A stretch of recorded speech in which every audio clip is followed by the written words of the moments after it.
Drugari, danas je baš dosadno. Nismo dugo ništa radili. Možda nas Rajder bude zvao. Baš si u pravu, Rabo. Jedva čekam da nekom pomoći. Prošli put mi je baš bilo veselo. Drugari, imamo problem. Me zvali životinje s šume. Pomoć. Boli me glava. Drugari, moramo naći krompir grad. Krenite brzo šumu i da nađete životinje. Krompir grad je puno daleko. Teško ga je naći. Tamo zapomaže jedna žena. Udarila se puno u glavu i ne može nikako da ustane. Morate ići da joj pomognete. Drugari, idemo po naša auta. Samo mi možemo toj ženi pomoći.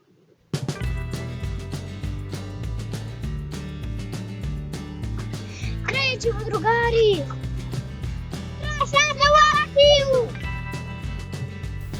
Rajderu, krećemo.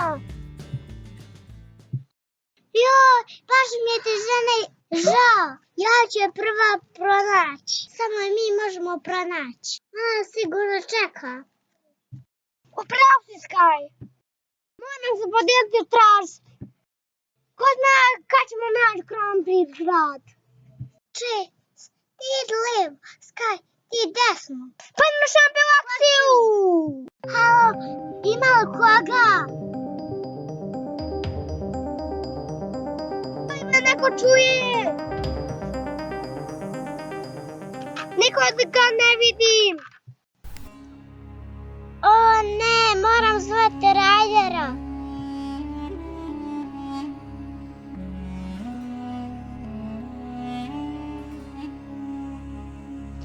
O ne, boli me glava.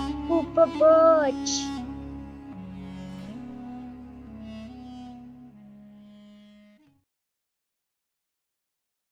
Rajder, zovi brzo Rabla. Rablo, dođi brzo.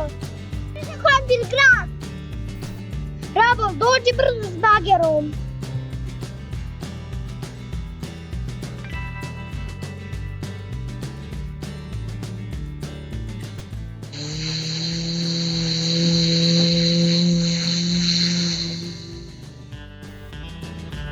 Hvala ti, Rablo, što si došao. Sada sam srećna. Brzo dobro da napadneš. Drugari, uspjeli smo. Baš mi je drago, pošto sam ja prva našla ženu. Nikad još ovo nisi zaboravila. Vi ste stvarno najbolje cuke. Bola zajše! Zapratite naš kanal. Ako vam se sviđa ovaj kanal, dajte jednu pjesmu pjevamo.